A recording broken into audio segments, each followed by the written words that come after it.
नमस्कार दोस्तों, आज मैं आपको मनुस्मृति और भगवत गीता इन दोनों ग्रंथों में जो आपस में विरोधाभास है उसके बारे में बताना चाहता हूं दोस्तों। और आपसे अनुरोध करूंगा कि इस जानकारी को आप बिल्कुल आदि से अंत तक ज़रूर देखें और जानें और समझें दोस्तों, कि किस तरह से एक ही धर्म के दो ग्रंथों में मनुस्मृति तो आप जानते ही हैं, मनु का विधान, दंड विधान, और जिसके अनुसार यहाँ संचालित किया जाता था शासन व्यवस्था।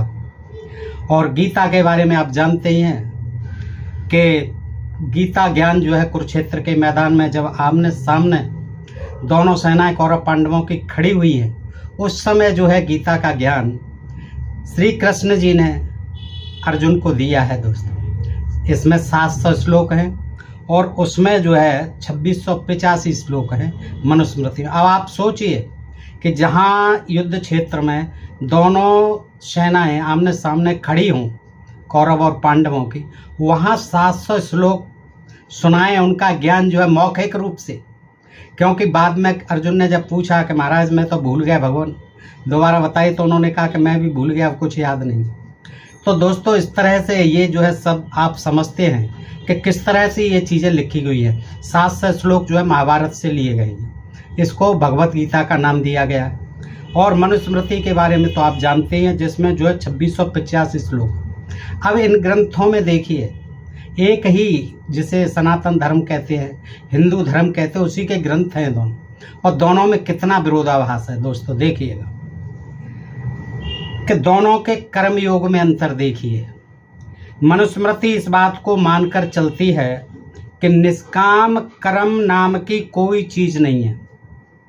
निष्काम यानी बिल्कुल किसी इच्छा के बगैर काम करना, कोई इच्छा मत करो, फल की इच्छा मत करो, काम करते जाओ, उसे कहते हैं निष्काम भाव। निष्काम भाव से कर्म करने की कोई चीज़ नहीं है, ये मनुस्मृति कहती है। वेदों का ज्ञान, उनमें कहे गए कर्मों यज्ञों आदि का करना आदि सब सकाम चीज़ें, ये सब सकाम हैं, ये फल की इच्छा सहित की जाती हैं। इनसे कुछ न कुछ इच्छा की जाती है फल की।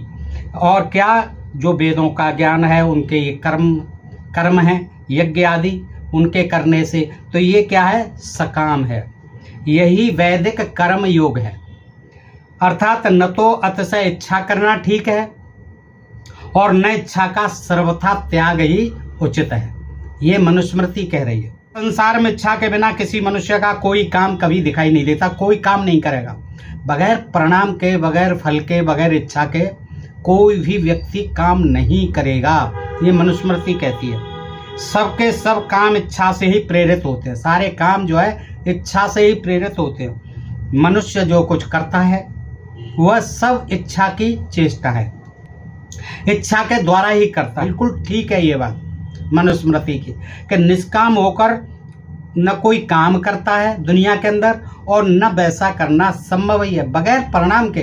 बताइए कि हमें पता है कि इसका कोई हमें परिणाम नहीं निकलना है, या फिर हमें आम नहीं खाने, तो हम वृक्ष क्यों लगाएंगे, कुछ करेंगे, हमें खेती क्यों करेंगे जब हमें अनाज नहीं चाहिए, हम परीक्षा क्यों पास करेंगे जब हमें पास ही नहीं होना है, यानी कुछ बनना ही नहीं है आगे पढ़ लिख कर। यही कर्म योग है इसके अनुसार, मनुस्मृति के अनुसार। इसीलिए प्रसिद्ध मीमांसक कुमारिल भट्ट ने अपनी मीमांस श्लोक वार्तिक नामक ग्रंथ में लिखा है कि मूर्ख भी, कुमारिल भट्ट लिखते हैं कि मूर्ख लोग भी प्रयोजन के बिना काम नहीं करता।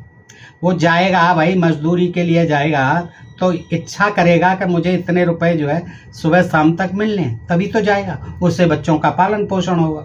बगैर फल के, बगैर इच्छा के कोई मूर्ख से मूर्ख व्यक्ति भी कोई काम नहीं करेगा, कहने का तात्पर्य है। और ये मनुस्मृति कह रही है कि सकाम योग। अच्छा, यही मानवीय मनोविज्ञान भी है, परंतु अब देखिए इसके विपरीत गीता क्या कहती है। गीता इसके विपरीत क्या कहती है, बिना इच्छा के, कोई इच्छा मत करो, बिना फल की इच्छा, कोई फल की इच्छा मत करो, काम करने की बात करती है। बगैर मेहनत मजदूरी, शाम को मिले या न मिले काम में लग जाओ। वृक्ष फल दे न दे, करते जाओ, लगाते जाओ, उसकी इच्छा मत करो फल की, लगाते जाओ। और कोई भी काम है करते जाओ, फल की इच्छा मत करो। ये गीता का क्या है? निष्काम योग। बिना फल की, बिना इच्छा के काम करने की बात करती है गीता। और इसे ही गीता में क्या कहा जाता है? कर्म योग कहा गया है। कहती है कर्मण्येवाधिकारस्ते मा फलेषु कदाचन, अर्थात तुम्हारा कर्म करने में ही अधिकार है, बस कर्म किए जाओ, यही अधिकार है। अतः कर्म के फल की इच्छा मत करो।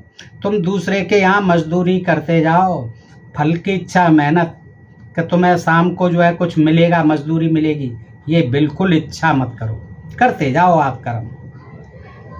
कृपणः फल हेतवः, आगे गीता कहती है 2/49 में कि कृपणः फल हेतवः, अर्थात फल की इच्छा रखने वाले दीन होते हैं, कृपण होते हैं, दीनहीन करते हैं फल की इच्छा। अब बताइए, दीनहीन ही तो मजदूरी करने जाएगा, किसी के यहाँ बेचारा गरीब होगा तभी, और ये लेके जाए कि मुझे कुछ नहीं, आज तो मालिक का केवल काम करके ही आना है, पता नहीं मजदूरी मिलेगी कि नहीं मिलेगी, और ना मिले तो ठीक, मुझे तो करना ही करना है। तो ऐसा नहीं होता है। वो कह रहे हैं कि कृपण ही फल की इच्छा करते हैं, गीता कहती है। अर्थात सफलता असफलता को समान मानकर कर्म करने के कौशल को कर्मयोग कहते हैं। चाहे सफलता या असफलता कुछ भी मिले, उसको ही कौशल को कर्मयोग कहते हैं। भाई ये बताइए, सफल होने के लिए ही आदमी प्रयास करता है, सफल होना ही होना है, भले ही वो उसमें असफल रह जाए, लेकिन असफलता को अपना उद्देश्य मान करके मुझे असफल होने के लिए मुझे काम करना है, मुझे फेल होने के लिए ही पढ़ना है, ऐसा नहीं है। ये जो है गीता का इस तरह से सिद्धांत है। देखिए, निष्काम कर्मयोग। यहाँ गीता का न फल की इच्छा करने को अच्छा समझती है, यहाँ गीता फल की इच्छा न करने को अच्छा समझती है, न सफलता असफलता में भेद करने को ठीक समझती है, और न इच्छा से प्रेरित होकर कर्म करने को सही मानती है। इसके विपरीत मनुस्मृति इच्छा रखकर कर्म करने को सही मानती है। मनुस्मृति कहती है इच्छा करोगे तभी आप कर्म में सफल हो, कर्म करिए, इच्छा भी रखिए कि हमें अच्छे परिणाम मिलें, अच्छा फल मिले। यही मानवीय मनोविज्ञान भी है, मनुस्मृति कहती है। यद्यपि अर्जुन को देखे, यहाँ ये भी देखने की बात है कि अर्जुन को कर्मयोग का उपदेश दिया श्री कृष्ण ने और कहा कि फल की इच्छा मत करो, लगे रहो, लेकिन उसको युद्ध में यानी कर्म में, कर्म क्या था अर्जुन का? युद्ध करना। उसके लिए भी कर्म के होने वाले फलों से ही लुभाया गया, कर्म के फल का लालच भी दिया गया। एक तरफ ये कहा गया निष्काम कर्मयोग, बगैर फल की इच्छा के आंख बंद करके काम करो, ठीक है। दूसरी तरफ ये भी कहा, गीता में विरोधाभास है, कई जगह बहुत विरोधाभास है। अब दूसरी तरफ देखिए, अर्जुन को लालच भी दी गया है, फल की इच्छा कर, और उसको लालच भी दी गया। क्यों, कैसे दिया गया? देखिए कि गीता 2/37, मैं श्लोक नहीं पढ़ूंगा दोस्तों, टाइम हो जाएगा। अर्थात हे कुंती पुत्र अर्जुन, यदि तुम युद्ध में मर गए तो स्वर्ग को प्राप्त करोगे। अब ये फल हुआ कि नहीं? फल का लालच दे रहे हैं कि नहीं? स्वर्ग को प्राप्त करोगे, और यदि युद्ध में जीत गए तो राज्य का उपभोग करोगे। तो वहाँ कह रहे हैं कि कोई फल की इच्छा मत करो, कुछ नहीं मिलने वाला है, करते जाओ। और यहाँ कह रहे हैं कि तुम युद्ध में मर गए तो तुम्हें क्या फल मिलेगा? स्वर्ग की प्राप्ति का। और अगर युद्ध में जीत गए तो क्या फल मिलेगा? राज्य का उपभोग करोगे अर्जुन। इसलिए युद्ध करो, तुम्हारे दोनों हाथों में लड्डू हैं, अतः तुम्हें दोनों स्थितियों में लाभ ही लाभ है। तुम्हारे दोनों हाथों में लड्डू हैं, इसलिए युद्ध करने का निश्चय करके उठो और लड़ो, मरो और मारो। मर गए तो स्वर्ग की प्राप्ति, जीत गए तो राज्य की प्राप्ति। ये क्या हुआ? फल हुआ। और वैसे कह रहे हैं दूसरों के लिए निष्काम कर्म करते जाओ। फल की इच्छा न करने की फिलॉसफी, फल का प्रलोभन देकर सिखाना, इस सिद्धांत के ढोल की पोल खोल देता है। अब देखिए सामवेद के बारे में क्या कहते हैं, ये भी देखने की चीज है। मुख्य मुख्य पॉइंट में बता रहा हूँ। सामवेद के विषय में भी मतभेद है। गीता में और मनुस्मृति में। गीता में सामवेद को गीता के वक्ता श्री कृष्ण ने अपना रूप माना है। सामवेद को क्या कहा है? वेदों में मैं सामवेद हूँ। अर्जुन को अपनी दिव्य विभूतियों से परिचय करवाते हुए मैं वृक्षों में ये हूँ, मैं पर्वतों में ये हूँ, पशुओं में ये हूँ, उसी तरह फिर कहते हैं वेदों में मैं ये हूँ। वो अपना परिचय करा रहे हैं दिव्य विभूतियों से अर्जुन को परिचित करवाते हुए। फिर आगे क्या कहते हैं श्री कृष्ण? कहते हैं वेदानाम सामवेदो अस्मि। गीता 10/22 वो कहते हैं अर्थात वेदों में मैं सामवेद हूँ। कौन सा वेद हूँ? ऋग्वेद, अथर्ववेद या यजुर्वेद नहीं, सामवेद हूँ। परंतु मनुस्मृति क्या कहती है? मनुस्मृति का कहना है कि सामवेद अपवित्र होता है, बहुत अपवित्र है, क्योंकि उसके देवता कौन है? मुर्दे हैं, पितर हैं। सामवेद के देवता कौन है? मुर्दे, पितर हैं, इसलिए बड़ा अपवित्र है। कौन कहती है? मनुस्मृति। जिनके लिए श्राद्ध किया जाता है वो देवता हैं इसके सामवेद के। अतः मनुस्मृति कहती है कि जहाँ सामवेद की ध्वनि सुनाई दे वहाँ ऋग्वेद और यजुर्वेद का अध्ययन नहीं करना चाहिए। तो मनुस्मृति 4/123 में क्या कहती है आगे? कि सामवेद की ध्वनि सुनाई पड़ते रहने पर ऋग्वेद और यजुर्वेद का तो अध्ययन करना ही नहीं है। जहाँ सामवेद का पाठ हो रहा हो, उसकी आवाज़ भी आ रही हो, तो वहाँ ऋग्वेद और यजुर्वेद का पाठ नहीं करना है, क्योंकि वह बड़ा अपवित्र है। मुर्दों का ग्रंथ है, वो वेद है। उसके जो पितर हैं, जो मुर्दे हैं, वो उसके देवता हैं। किसके? सामवेद के। अर्थात सामवेद के देवता मुर्दे हैं, इस कारण उसकी ध्वनि अपवित्र है। आगे देखें, कहाँ गीता में उसके वक्ता कथित भगवान का सामवेद को अपनी दिव्य विभूति कहना है, अपना को बताना कि मैं सामवेद हूँ, और कहाँ मनुस्मृति का उसकी ध्वनि को अपवित्र कहना, ध्वनि तक को अपवित्र कहना। दोनों में से कोई किसको सही माने? आप स्वयं सोचिए। यदि सामवेद वास्तव में अपवित्र है तो फिर वह धर्म ग्रंथ कैसा? बताइए, अपवित्र ही है मनुस्मृति के अनुसार, तो फिर धर्म कैसा वेद, कैसा धर्म ग्रंथ, कैसा धर्मशास्त्र? अब देखिए मृत्यु के विषय में भी क्या क्या विचार हैं दोनों ग्रंथों के। मनुस्मृति में मृत्यु का प्रश्न उठाकर पूछा गया है कि मनुस्मृति में पूछा गया है कि ब्राह्मणों की मृत्यु क्यों होती है। ये मनुस्मृति का सवाल। अब इसका उत्तर है, इसके उत्तर में भृगु के मुँह से, भृगु असल में जो मनुस्मृति जिसे कहते हैं वो भृगु स्मृति है, वो भृगु ऋषि ने लिखी है, जो ब्राह्मण थे। कहते हैं कि मनु जो है क्षत्रिय थे। मनु ने ये मनुस्मृति नहीं लिखी, प्रारंभ में उसकी प्रस्तावना लिख दी है, फिर शेष कार्य जो है मनुस्मृति लिखने का भृगु ऋषि ने किया है, और ये जो है मनुस्मृति में ही प्रारंभ में दिया हुआ है। तो मनु भी वैसे क्षत्रिय नहीं थे, मनु भी ब्रह्मा के पुत्र थे, और ब्रह्मा भी ब्राह्मण थे, ब्राह्मणों के जनक थे। तो इस तरह से जो है ये कहना कि क्षत्रियों को लिखी हुई है, मनु कोई क्षत्रिय नहीं थे, वो भी ब्राह्मण थे। लेकिन जो पूरी मनुस्मृति लिखी है मनुस्मृति के नाम से, वो भृगु स्मृति है, भृगु ने लिखी है। तो इसमें वही कहते हैं कि भृगु के मुँह से कहलवा गया है कि 4 कारणों से ब्राह्मण मरते हैं। उसने पूछा, सवाल किया, प्रश्न किया कि ब्राह्मणों की मृत्यु क्यों होती है। तो भृगु ने क्या जवाब दिया? 4 कारण बताए। नंबर 1, जो ब्राह्मण वेदों का अभ्यास न करते हों वो समझ लो मर गए। दूसरे, आचार का त्याग, आचार विचार से परे रहते हों, उनका त्याग कर दिया हो, वो ब्राह्मण मर जाते हैं। आलस्य, तीसरा आलस्य कारण है। और चौथा, अन्न यानी भोज्य पदार्थ के दोष। आज अधिकतर ब्राह्मण, आज की बात करें तो, न वेद का अभ्यास करते हैं, न पुराने आचार का पालन करते हैं। आलस्य भी उनमें होता ही होता है, और अन्न भी वही खाते हैं जो सब खाते हैं। लेकिन क्या इतने से सब मर जाते हैं या मर गए? प्राचीन ऋषिमुनि तो बच जाने चाहिए थे, क्योंकि वे तो वेदाभ्यास करते थे, वो तो अमर होने चाहिए थे, मरने नहीं थे। सब अभ्यास करते थे, पुराने आचार का भी पालन करते थे, आलस्य का भी त्याग करते थे, और अन्न दोष से भी अपने को बचाए रखते थे। परंतु कोई नहीं बचा।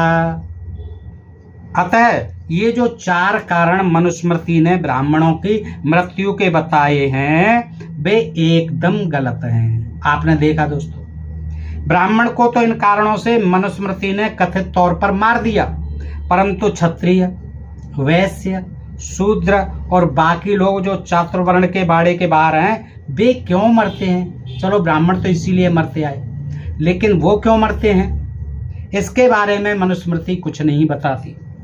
अब देखिए गीता क्या कहती है इस बारे में। गीता का कहना कहीं ज्यादा ठीक है कि हर जन्मने वाले की मृत्यु अवश्यम भावी है, अवश्य होती है। जो जन्मता है, जो शरीर धारण करके जन्म लेता है, उसकी मृत्यु निश्चित है, ये गीता कहती है। अर्थात जो भी जन्मता है उसकी मृत्यु अवश्य होती है। लेकिन मनुस्मृति कहती है कि ब्राह्मण जो अपने 4 कर्मों से विरत हो जाते हैं वही मरते हैं, बाकी के नहीं मरते। आज तक यही वास्तविकता है कि जो आता है सो जाता है। अब देखिए दुराचारी जो होते हैं उनके लिए भी इन दोनों ग्रंथों में अलग अलग विधान है। मनुस्मृति का कहना है कि दुराचारी की उम्र थोड़ी होती है, सब उसकी निंदा करते हैं, वह बीमार रहता है और जल्दी मर जाता है। यानी दुष्कर्म करने वाला दुराचारी व्यक्ति की उम्र कम होती है, उसकी सब लोग निंदा करते हैं, बीमार रहता है और वो जल्दी दुनिया से चला जाता है। मनुस्मृति 4/157। अर्थात दुराचारी पुरुष संसार में निंदित, सर्वदा दुखभागी, रोगी और अल्पायु होते हैं। ये कौन कहती है? ये मनुस्मृति कहती है। यहाँ दुराचारी का घने काले रंग से चित्रण किया गया है, परंतु गीता उसके बारे में इसके सर्वथा विपरीत बात कहती है। विपरीत कहती है गीता। क्या कहती है?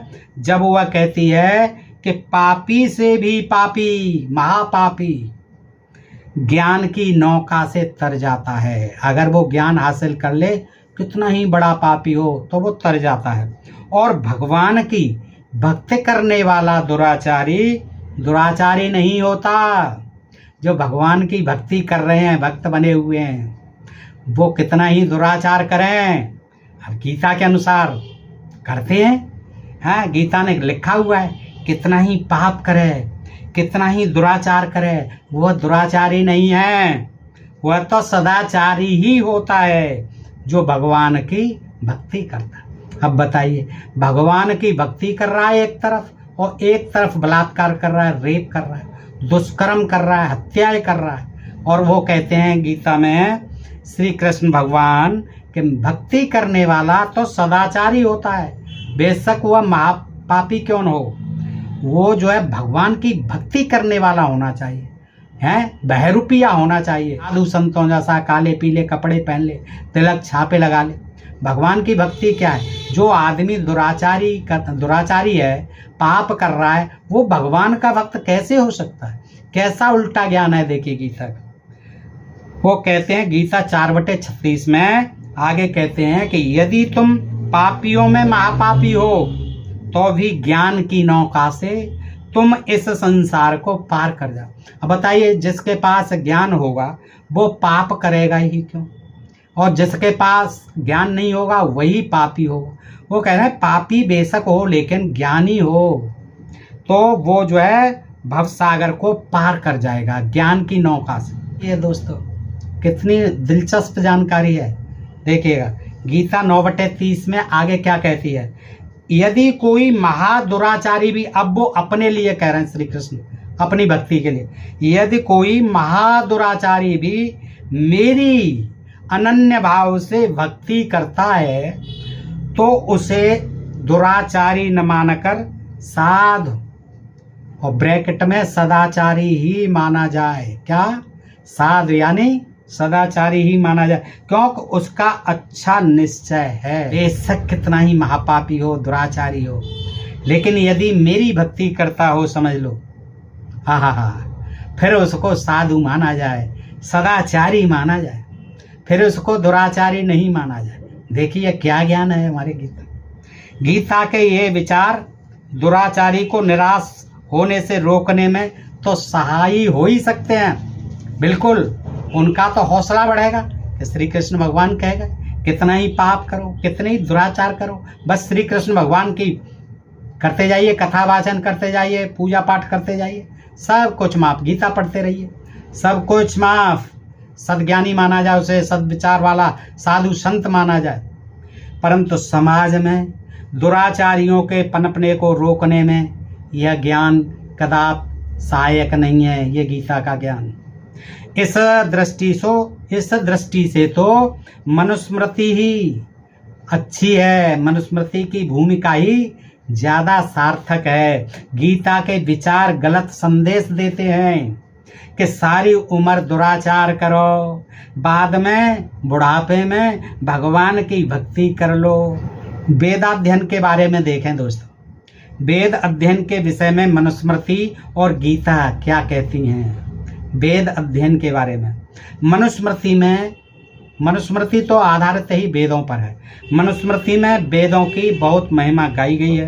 कहा है कि जो द्विज वेदों को छोड़कर अन्य काम करता है, जो वेद पढ़ने के अलावा अन्य ग्रंथों को भी पढ़ता है, वह पुत्र पौत्रों के साथ शूद्रत्व को प्राप्त करता है। समझे? यानी जो गीता, वो जो वेदों को पढ़ना छोड़कर अन्य कोई भी ग्रंथ, गीता लो, महाभारत लो, रामायण लो, पुराण लो, स्मृतियाँ लो, कोई भी संहिता, कुछ भी लो, केवल वेद पढ़ने के अलावा जो ब्राह्मण अन्य ग्रंथों को पढ़ता है, वह अपने पुत्र पौत्रों के साथ शूद्र बन जाता है। क्या बन जाता है? शूद्रत्व को प्राप्त हो जाता है। वेद से भिन्न ग्रंथ का पढ़ना निष्फल है। इसीलिए निष्फल है कि जो ब्राह्मण अन्य ग्रंथ पढ़ेगा, अब देखिए आजकल तो शायद वेद कोई पढ़ता ही नहीं, इसका मतलब तो ये सभी शूद्र है। तो ये मनुस्मृति साफ कह रही है कि वेद से भिन्न ग्रंथ का पढ़ना निष्फल है। अब ये मनुस्मृति के जो समर्थक हैं, उनको अपने भाइयों को बताना चाहिए, जो सब जो कोई कृष्ण की पढ़ रहा है, कोई भगवत गीता पढ़ रहा है, कोई महाभारत पढ़ रहा है, कोई राम कथा कह रहा है, कोई किसी की कथा कह रहा है, कोई रामायण पढ़ा, ये सब व्यर्थ हैं, सब निष्फल हैं। और ये ऐसे ब्राह्मण जो है शूद्रत्व को प्राप्त हो जाएंगे, क्योंकि वे असत्य हैं। सभी ये ग्रंथ जो है क्या है? झूठे हैं। ये मनुस्मृति कहती है। ये वेदों को छोड़कर बाकी जितने भी ग्रंथ हैं, ये सब झूठे हैं। मनुस्मृति 2/166 क्या कहती है? अर्थात तप करने वाला द्विज सर्वथा वेद का ही अभ्यास करे। कौन? जो तपी है, तप करने वाला है ब्राह्मण, वो क्या करे? केवल वेद का ही अभ्यास करे। क्योंकि विप्र यानी ब्राह्मण के लिए वेद का अध्ययन ही इस लोक में उत्कृष्ट तप कहा गया है। इस लोक में जो सबसे सर्वोत्तम उत्कृष्ट तप है ब्राह्मण के लिए, वो क्या है? केवल वेदों का अध्ययन करना, वेदों को पढ़ना। ये जो है मनुस्मृति 2/168 क्या कहती है? अर्थात जो द्विज वेद का अध्ययन नहीं करके दूसरे शास्त्र में परिश्रम करता है, दूसरों को पढ़ता फिरता है, ये देखिए, अर्थात उसे पढ़ता है, वह जीते जी वंश सहित शीघ्र ही शूद्रत्व को प्राप्त करता है। अनधीत्य द्विजो वेदाना व्रजत्यघ, मनुस्मृति 6/37। अर्थात वेदों का अध्ययन न करने से द्विज नरक में भी गिरता है, नरकगामी हो जाता है। जो वेदों का अध्ययन नहीं करता, अन्य ग्रंथों को पढ़ता है, आज से सब छोड़ दें। जो ब्राह्मण इस वीडियो को देख लें, वो न पढ़ें, केवल वेद पढ़ें, अन्यथा देखिए नरक में जाएंगे और अपने पुत्र पौत्रों सहित शूद्र बन जाएंगे, शूद्रत्व को प्राप्त हो जाएंगे। और ये मैं नहीं कह रहा, आपकी ये मनुस्मृति कह रही है।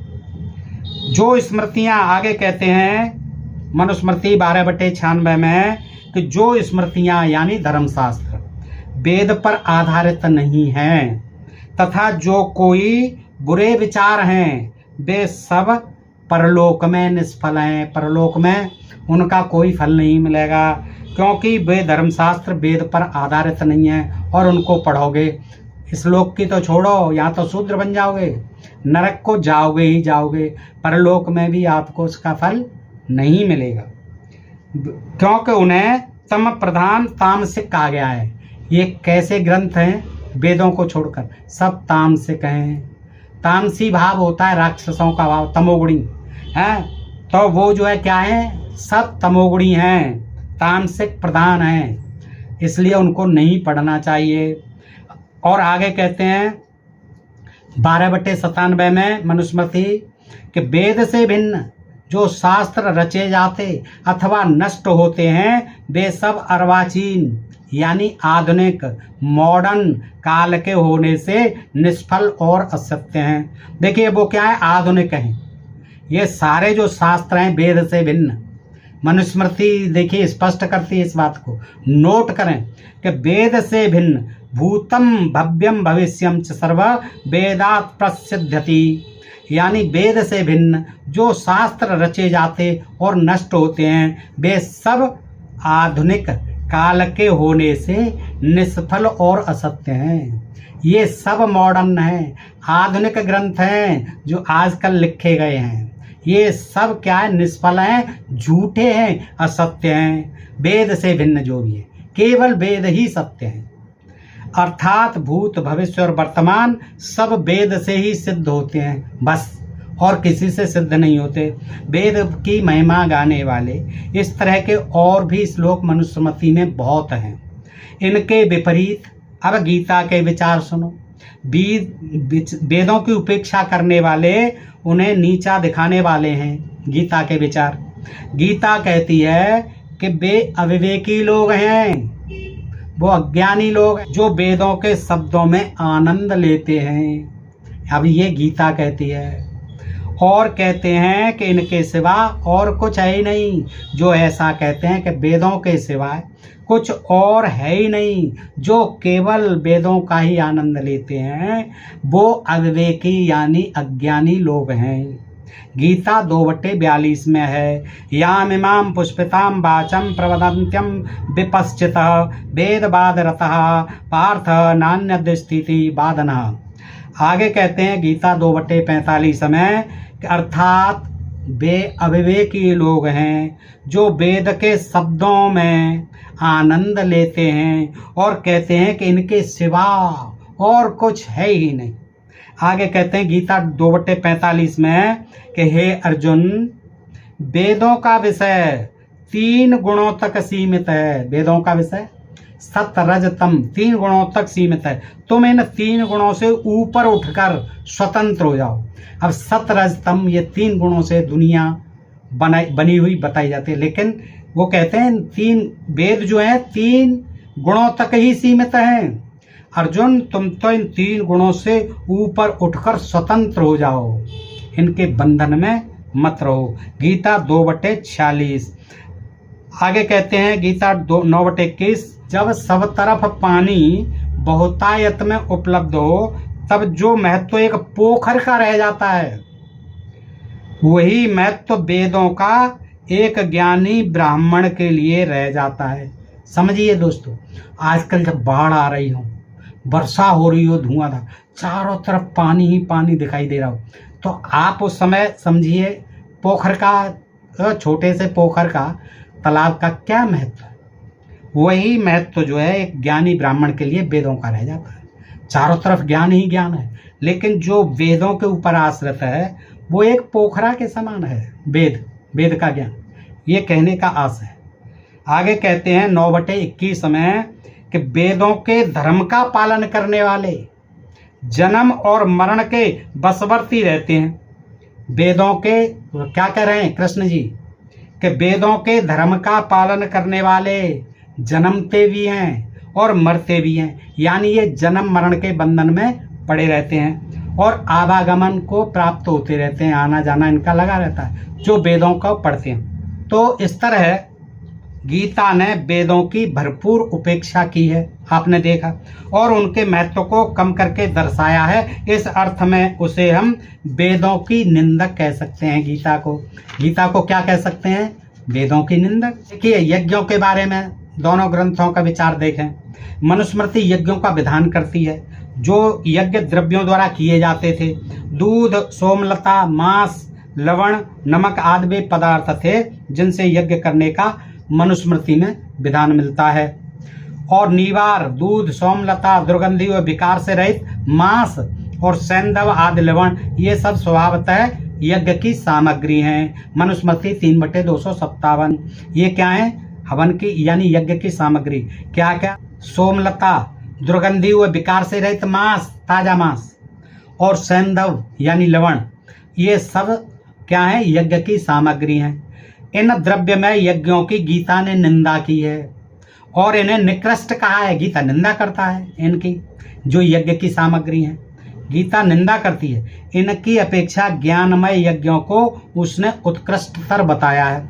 गीता क्या कहती है? इन यज्ञों को नहीं जो वेदों में बताए हैं, जो इन सामग्रियों से किए जाते हैं, वो कहती हैं, गीता कहती है कि जो ज्ञानमय यज्ञ हैं वो श्रेष्ठ है। ज्ञानमय यज्ञ अर्थात द्रव्यमय, ये द्रव्यमय यज्ञ हो गए, इनमें द्रव्य हव्य आदि जो बताई गई हैं। लेकिन वो कहते हैं द्रव्यमय यज्ञों की अपेक्षा ज्ञानमय प्रशस्यतर है। हे शत्रु, तरह गीता ने मनुस्मृति के द्रव्यमय यज्ञों का महत्व कम करने का प्रयास किया है। अब जब ज्ञानमय यज्ञ श्रेष्ठतर है तो कोई बुद्धिमान द्रव्यों के साथ यज्ञ क्यों करेगा?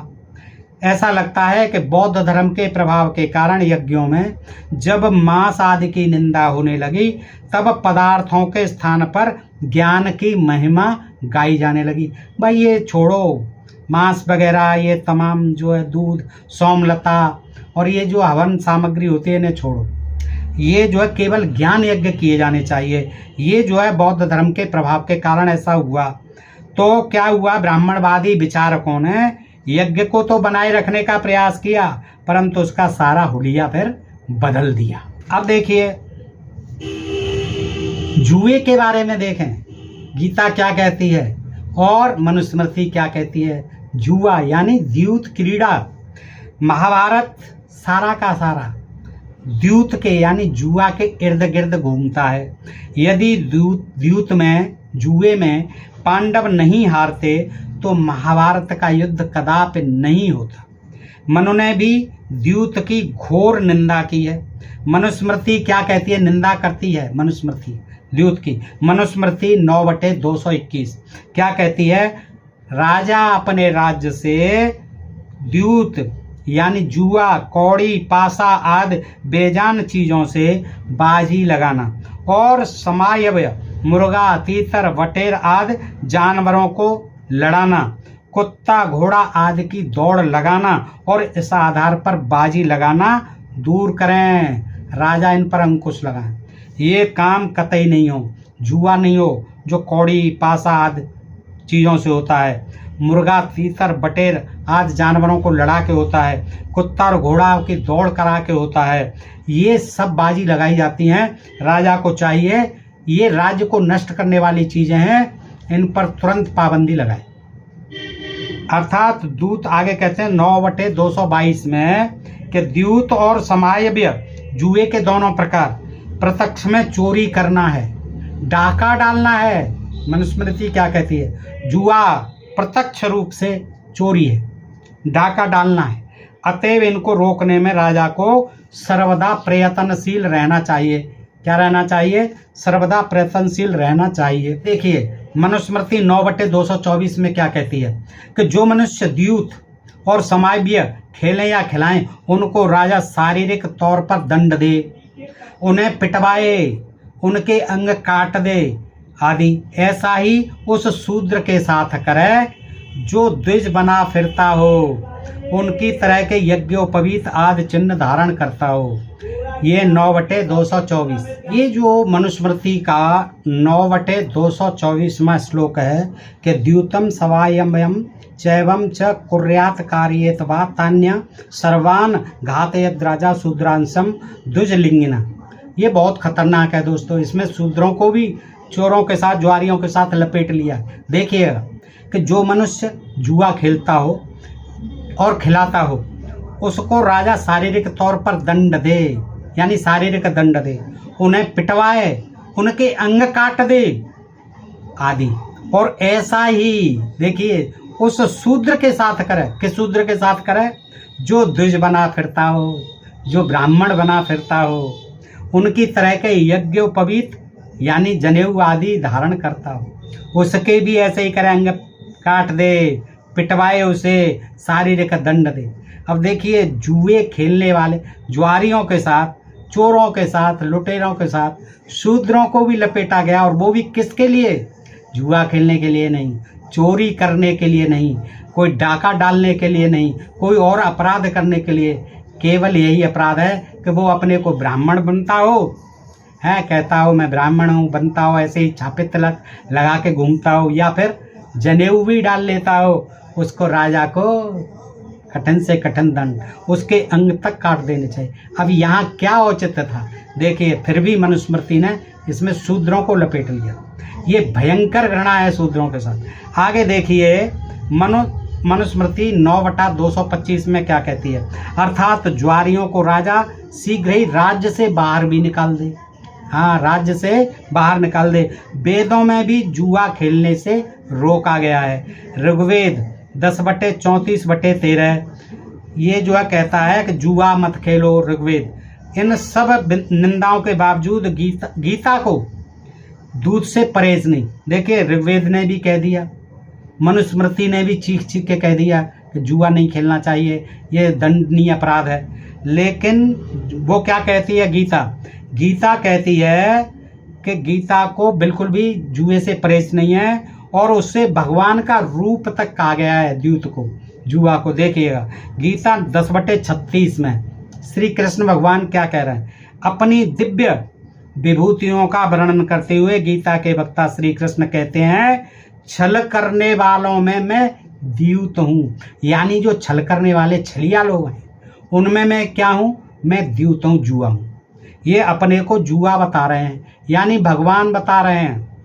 दुनिया में शायद कहीं भी परमात्मा के मुंह से ऐसा वाक्य किसी भी धर्म पुस्तक में शायद ही लिखा गया, और ये भगवान के मुंह से कहलवाया गया हो कि मैं जुआ हूँ। छलियों में जो दूसरों को छलते हैं, उनमें मैं जुआ हूँ, यानी मैं भगवान भी जुआ है, इसलिए खूब खेलो, ये तो भगवान है, जुआ। ये ज्ञान जो है देखिए श्री कृष्ण ने दिया गीता में, और ये जो है ज्ञान ऐसा है जिसके कारण लोग जो है आज जुआ खेलते हैं। बड़ा प्रभाव पड़ता है इन चीज़ों। अब देखिए, विभिन्न लोगों के प्रति कैसे कैसे अलग अलग व्यवहार हैं। देखिएगा, दोनों ग्रंथों में, मनुस्मृति में स्वपच जाति के साथ किसी भी तरह का व्यवहार नहीं करने का आदेश है। स्वपच जाति के व्यक्ति के साथ, उस तरह के अछूते ही होते थे उस समय, उनके साथ जो है किसी तरह का व्यवहार नहीं करना है, और यहाँ तक उसके किसी आदमी से बातचीत भी नहीं करनी है, बिल्कुल वर्जित है। कौन? स्वपच जाति के साथ। कौन कहती है? मनुस्मृति।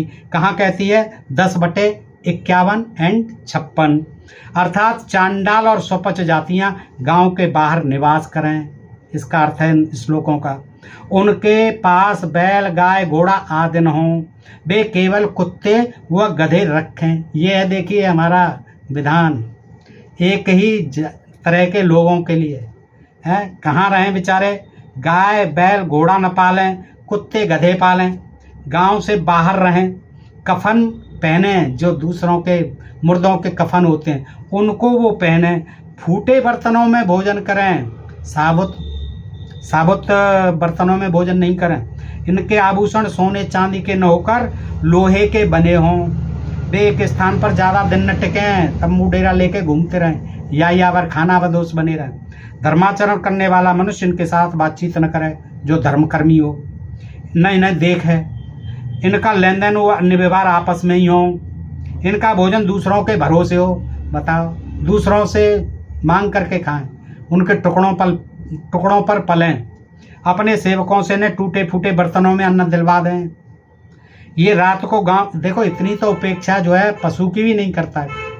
पशु को भी कितने लाड़ प्यार से खिलाया पिलाया जाता है, लेकिन ये जो है देखिए मनुष्य के प्रति कितनी घृणा। ये रात को गांव या शहर में नहीं घूमे। कौन? चांडाल या स्वपच जाति के लोग। राजाज्ञा से चिन्ह विशेष को धारण करें, झाड़ू बांधें, आगे पीछे कुछ भी बांधें, पंख बांधें, और ये काम के लिए दिन में घूमें, लावारिस मुर्दों को गांव से बाहर ले जाएं, मुर्दों को जो लावारिस हैं।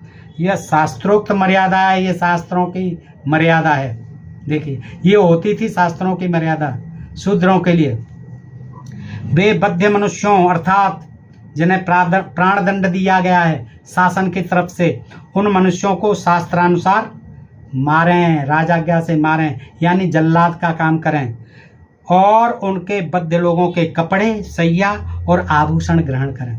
जो मारे गए हैं जल्लाद बन के, जिनको फांसी दी है, मृत्युदंड दिया है, उनके कपड़े लें, उनका जो बिछावन है वो लें, उनके जो आभूषण हैं वो ग्रहण करें। इस तरह मनुस्मृति ने स्वपच के बारे में, ये स्वपच कोई पशु नहीं था, पशु इससे तो गौ को माता कहा गया। देखिए पशुओं को कितना पूज्य बनाया गया, लेकिन यहाँ जो है इंसान के बारे में जो स्वपच जाति का बताया, कैसे देखिए अमानवीय आदेश दिए गए, उससे महानीच कहा गया है, अस्पृश्य कहा गया है, और अदर्शनीय यानी देखने लायक नहीं, उसका मुंह भी नहीं देखना, ऐसा घोषित किया है। परंतु गीता क्या कहती है? गीता इसके विपरीत पवित्र ब्राह्मण और स्वपच के प्रति समदर्शी होने की बात करती है।